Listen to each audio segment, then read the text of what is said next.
Wow, thank you. I am so happy to be here this morning. I would have driven through a snowstorm just to sit at this table, let alone get to commune with a lot of you. I look around the table here and look at the people with the mottos. Grassley works. The next guy, Matt Schultz, says, it should be easy to vote, hard to cheat. Dave Vow says, in God we trust, everybody else we audit. Next to him is the Legacy Secretary of Agriculture, Bill Northey, and there's a reason for that. His folks here. That's just one little old table. This is an Iowa family of Republicans that have finally risen up and taken back majorities and closed the gap dramatically in the Senate, won the governorship back, and look what happened across the country, all across the country. I was thinking about what narrative explains what's going on here. And there's been credit that's been delivered appropriately by the Speaker-elect and the Majority Leader-elect and the Republican leader and the Lieutenant Governor-elect. But I was reminded of a time on the last weekend in October in Odegold, Iowa, where I decided we needed to cut the ribbon to open up a new park that we had built in an outside ceremony. Now, probably not the best time of the year to do something like that, but we gathered everybody together and got the ribbon all out there. And it was a perfect day. It was Friday afternoon, about 3 o'clock. It was 75 degrees, last Friday in October.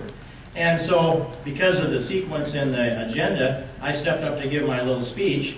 And I finished my speech, and I just said, you know, I managed the weather today, and so I'm the guy that picked the date. I wasn't in control of the weather. And so I finished it, and Pastor Vic Johnson stepped up, and he said, well, now I'm going to give credit for the weather where it's due.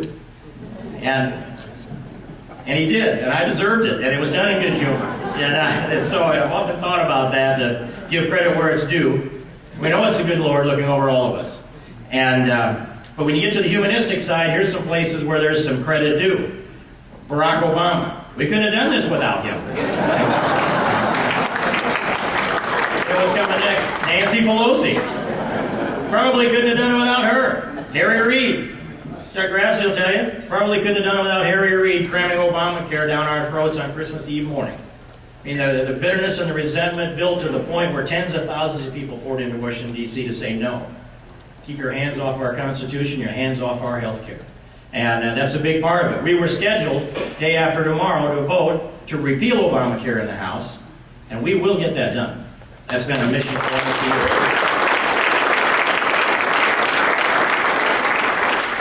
Well, there's also another person who deserves a little credit here. The individual who wrote the sequel to The Peter Principle, Chet Culver.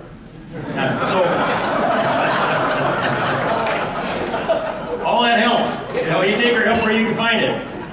And the numbers that came in here shifted around. I get to say hello to 87 new freshman Republicans in the House of Representatives.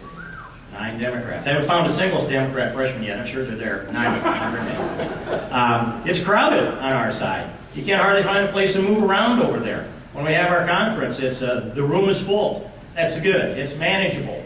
It'd be manageable at 435. We can make it happen. But the direction is this. There's a new direction for America. This new direction is a direction I call it fits under this umbrella of constitutional conservatives. Americans and Iowans believe in our Constitution. It's sacrosanct to us. And they're reading it and studying it, and they're holding the public officials more accountable than ever before.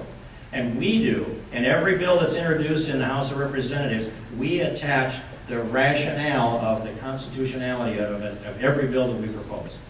When you think about what that is, constitutional conservatives that want to get a handle on this debt and deficit, they understand that to deny ourselves now is to retreat from imposing these costs on our children and grandchildren. We need to be responsible in our time.